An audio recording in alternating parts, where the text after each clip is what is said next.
Quixote, Mushu e Mulan vivem entre nós, deitam na nossa cama, comem do nosso colo, versus Vaquinha, Peixinho e Porquinho, que vivem trancafiados na fazenda, são dilacerados e vendidos como um produto qualquer. Nós somos então hipócritas ao comer os segundos e não os primeiros?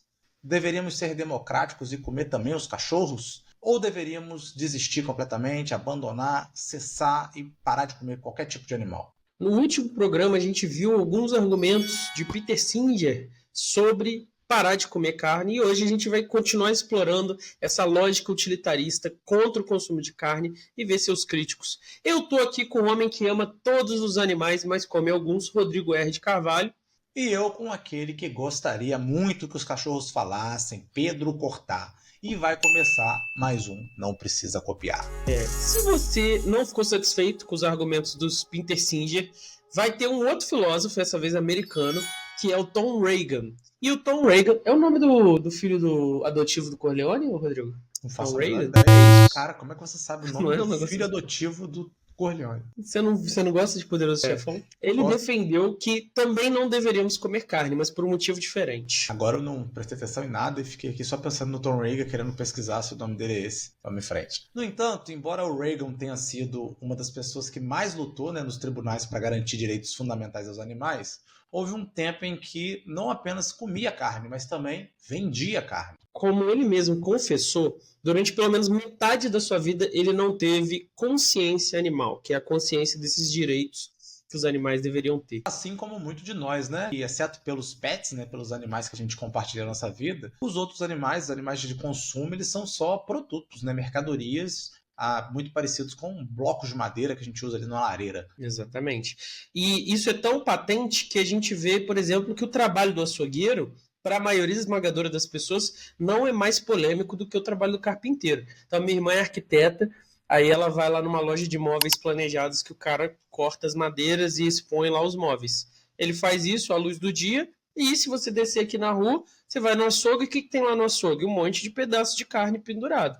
Não tem nenhuma cabeça de porco, não tem nenhuma coisa que você consiga identificar como animal, são só pedaços. Então, igual o carpinteiro corta os blocos da madeira, o açougueiro nada mais é do que o carpinteiro da carne. Ele corta os blocos, expõe ali e ninguém fica exasperado.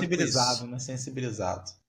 Sensibilizado. Só que o Reagan, ele vai ser sagaz, ele não vai usar o argumento que a gente viu aí no bloco anterior, que é a capacidade de sofrer que determina a dignidade dos animais. Mas sim, ele vai falar que o que determina é o fato do animal ter uma vida psíquica. Os animais, eles merecem ter direitos porque eles estão conscientes de que eles são seres que existem no mundo. Eles podem não ter a mesma capacidade de raciocínio elaborado que você, mas eles experimentam prazer diante de algumas coisas e dor diante de outras coisas. Isso demonstra que existe um nível de consciência. Se eu vou tentar bater uma foto aqui do Quixote, eu falando a palavra para ele, vamos tomar banho para você ver o nível de sofrimento no olhar dele, e vamos, sei lá, comer um biscoito ou vamos passear para você ver como é que a vida psíquica dele é totalmente complexa. Exatamente. Nessas questões de matadouro, Rodrigo, eu vi um vídeo uma vez de umas vacas que tinham sido presas, assim, estavam meses presas e elas foram soltas. E a vaquinha saltitante, assim, pulando, dava para ver a alegria na forma como ela corria pelo pasto depois de ser solta. E do outro lado da moeda, a gente falou da pistola lá, que você joga um negócio de ferro dentro da cabeça do bicho. Essa técnica de matar foi desenvolvida por quê, Rodrigo? Porque antes eles matavam com um tiro, né? E o tiro faz barulho, o tiro normal. E o que acontecia? As outras animais que estavam esperando para ser mortas, elas ouviam barulho, ouviam o mugido da vaca e elas começavam a se estressar sabendo que estava acontecendo alguma coisa violenta, alguma coisa estava matando elas. E esse processo de se estressar deixava a carne dura, ou podia alterar o gosto da carne. Então eles tiveram que desenvolver, Rodrigo, todo um aparato de infraestrutura que bloqueasse essas informações ambientais para as vaquinhas, de modo que elas não tomassem consciência de que a outra vaca estava sendo assassinada no matadouro e não se estressassem com isso. Se isso não é vida consciente, Rodrigo, o que é? Quer dizer, a própria indústria sabe que tem essa vida, tanto é que ela bolou estratégias para burlar, isso daí. Então tudo isso implica o quê? Que apesar da gente tratar e da indústria tratar como objetos, eles não são, Eles são outra coisa. Essa Esse reconhecimento é a mesma forma que a gente aplica quando a gente reconhece os direitos de bebês que não falam, pessoas com algum tipo de deficiência cognitiva, pessoas em coma. Embora elas não tenham capacidades intelectuais, como a maioria das pessoas, elas são possuidoras de uma vida psíquica. Então, por isso, elas não podem ser tratadas como objetos. Então, dessa forma, reconhecer o direito à vida de um bebê humano e não de um bezerro é puro especismo, que é o ponto lá do Singer, né? E assim a gente tem que reconhecer esses direitos, tanto dos animais não humanos, quanto dos animais humanos. O argumento geralmente usado, né, por aqueles que se opõem a essa ideia é que os animais não podem ter direitos porque também não têm deveres. Ou seja, Rodrigo, a vaquinha não tem direito à vida porque ela não paga imposto de renda e ela não respeita as leis de trânsito. Aí, nesse caso aí, então, a gente pode começar a matar os ricos também, né? Porque também não paga imposto de renda e também não respeita lei nenhuma. Realmente a gente tem vários cenários aí de pessoas cometendo evasão fiscal e usando Lamborghinis para matar pessoas. Então, Não é? Então a gente poderia... um caso a se pensar. Essa galera desse contra-argumento, né, poderia matar pessoas, e a gente não, né, Rodrigo? Claro que não. O Reagan acredita que essa objeção não é válida, porque as nossas leis protegem os seres humanos que também não têm responsabilidade, como as crianças. Mas não só as crianças, Rodrigo. Por exemplo, existe uma lei do vilipêndio de cadáveres. Sabe o que é isso, Rodrigo? Acho que eu sei. Aquilo que você não pode profanar um cadáver. Exatamente. Então, um cara que está morto, você não pode ir lá abrir o corpo dele, pegar os órgãos. É um ser humano morto. E o animal que está vivo está lá reagindo ao ambiente, está reconhecendo medo, desejo, alegria. Ele não tem direitos, mas o cadáver tem. Qual é a lógica? Isso prova, né, que para desfrutar de direitos fundamentais não tem nada a ver com o fato de você ter deveres ou praticar deveres, né? Exatamente. Ter direito, gente, o que é um direito? É uma boa questão que eu vou entrar. Eu estou fazendo um episódio sobre umas éticas menores, que não são as 3 grandes que vocês já estudaram com a gente. O que é um direito? O direito é um escudo. Ninguém tem direito de fazer alguma coisa sobre os outros. Os direitos fundamentais são proteções que você tem em relação aos outros. Então, por exemplo, eu e o Rodrigo queremos casar. A gente decidiu assumir um relacionamento homoafetivo. Esse direito ao casamento gay, ele é um impedimento aos homofóbicos de me impedirem de casar. Eu não sou obrigado a casar. A gente pode ser um casal gay que nunca case. Não pode, Rodrigo? Pode. A gente pode ser um casal gay poliamoroso. A gente pode ser várias coisas. Ninguém é obrigado a casar porque o direito do casamento gay existe. Quem é obrigado a fazer alguma coisa?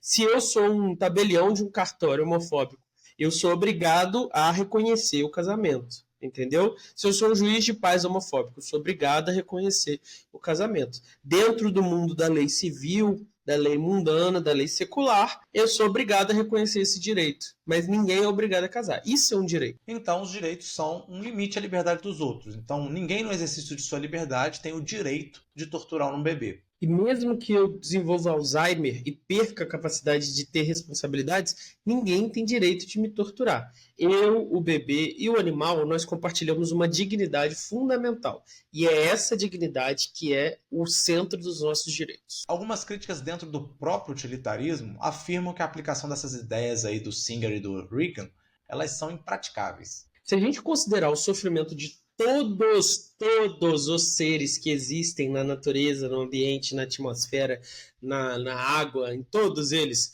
a lógica do utilitarismo iria exigir da gente uma série de sacrifícios radicais de confortos e tradições humanas, o que seria praticamente impossível de implementar sem você comprometer completamente o bem-estar do ser humano. Lá naquele filme 7 Anos do Tibete, Brad Pitt está querendo construir, se eu não me engano, um cinema. E aí os caras olham e falam, como é que eu vou cavar e construir o cinema se nessa terra aqui tem um monte de minhocas? Tem que retirar todas as minhocas antes.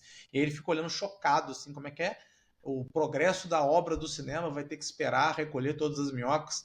Então é um pouco disso que está sendo questionado aqui, né? O sofrimento animal, ele deve ter o mesmo peso ou não do sofrimento humano? E aí isso gera questões cinemáticas, né, Rodrigo? Mas se você olhar, por exemplo, a exploração de petróleo lá na bacia lá do norte do país, está se colocando ali o meio ambiente e os animais que estão nesse meio ambiente. Mas você tinha questões em usinas hidrelétricas e tudo isso leva em consideração alguns animais, né? Então, por exemplo, eles botam um elevadorzinho para peixe em algumas usinas hidrelétricas. Estão levando em consideração alguns peixes. Mas olha quantos outros animais que você não pode nem sonhar que eles precisam, Rodrigo, que vivem nos rios, vivem nas florestas, vivem nos mares. Então é um negócio, assim, uma escala de complexidade que vai muito além das minhocas do Brad Pitt. Porra, minhocas do Brad Pitt é complicado, né?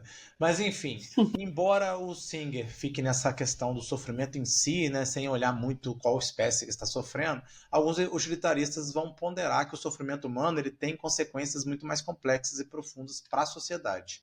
Tem o Mill, né, que vai introduzir o conceito da origem do prazer e do sofrimento corpórea e mental e vai explicar a diferença de amplitude.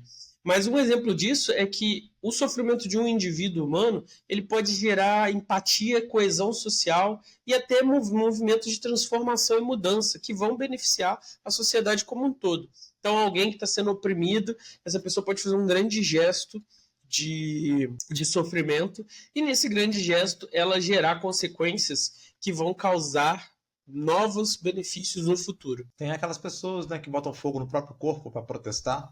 Seria algo assim. Exatamente. Ou quem faz greve de fome, né, até a morte, para tentar causar esse impacto. Exato. Quem topa ser preso ou apanhar em desobediência civil, tudo isso. Ou escrever livro na cadeia também, né? Um tipo também desse que é daí. excelente. Tem Eu só tô procurando um crime para cometer para eu terminar minha dissertação. É uma boa estratégia.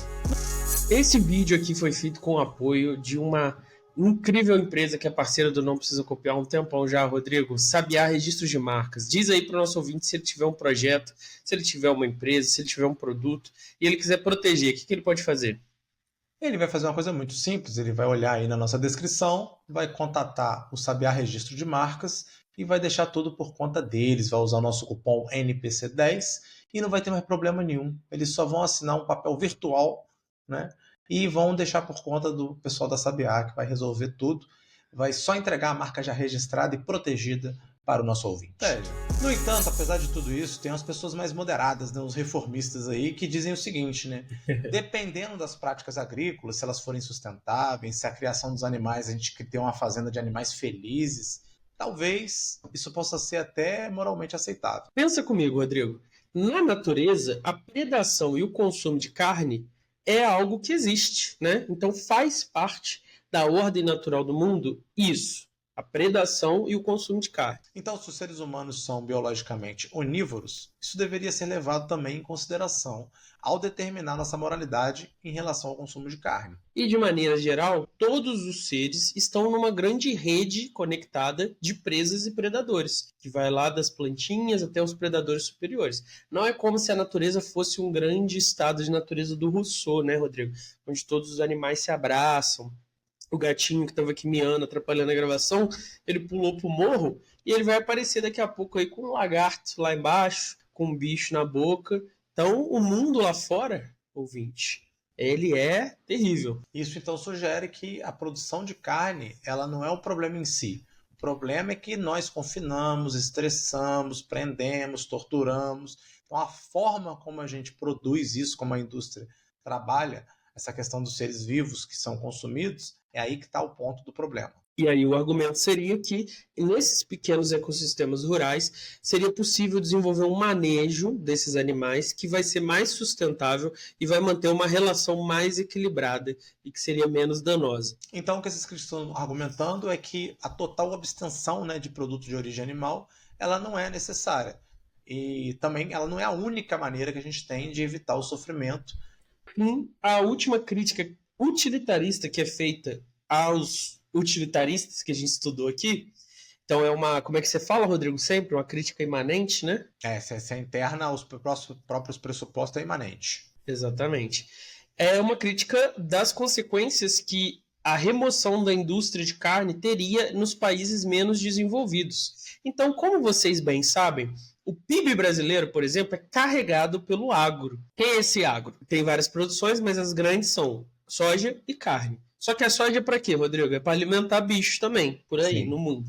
Então, se você removesse isso da equação, o que ia acontecer com a economia brasileira e com a subsistência das famílias brasileiras? Então, de acordo com o que o Pedro falou, abandonar a criação dos animais em certas regiões poderia gerar desemprego, aumentar a pobreza, o que também deve ser considerado moralmente, né? Exatamente, fome, coisa e tal.